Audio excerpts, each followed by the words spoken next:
Well, I mean, the highlight of the year, were things like being at Pride and, seeing the number of people downstairs in the rotunda of City Hall coming to help the refugees to settle.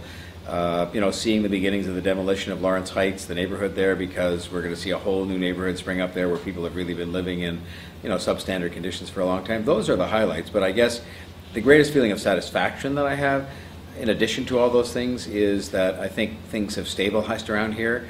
It's calmer.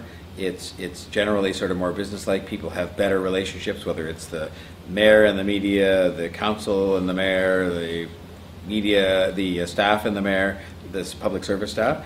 I just think it's back to sort of more the way it should be. There's lots of things you wish you do better. I wake up every morning thinking I wish I'd done something better yesterday. If you don't, then you're not properly motivated. But in my case, I think that I had a lot to learn, and I have learned over the course of the year, and I'm now spending more time, frankly, with individual councillors, sitting and talking to them about things. When I say I've even had, I don't want it to sound like it was a big concession on my part. I figured out that even with some of the councillors that would almost without fail vote against me, it is still useful for me to have meetings with them. I'll be very candid.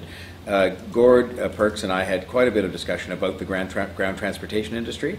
He's a guy that probably could check his voting record, votes against me 97.6% of the time. He was a very helpful advisor on that file, just in terms of his understanding of the lay of the land and what some of the issues were. I sometimes get them confused, Donald Trump and Rob Ford.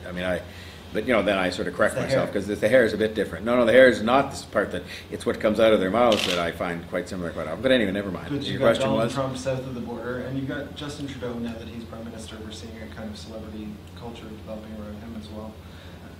You're kind of not the celebrity politician. I try not to be. Yeah. What do you think about that phenomenon? Well, look, people have to choose their own path. And I don't think anybody wants to see a write-up about me in a fancy, magazine. I don't think anybody wants to see me on comedy shows. I think they just want me to do a good job for them. I'm not claiming to be the smartest man in any room around this building. There's a lot of smart people here. But I think what I can do is provide some leadership on changing some of the culture that's been embedded here, and saying in 2015 or 16, you have to do things differently.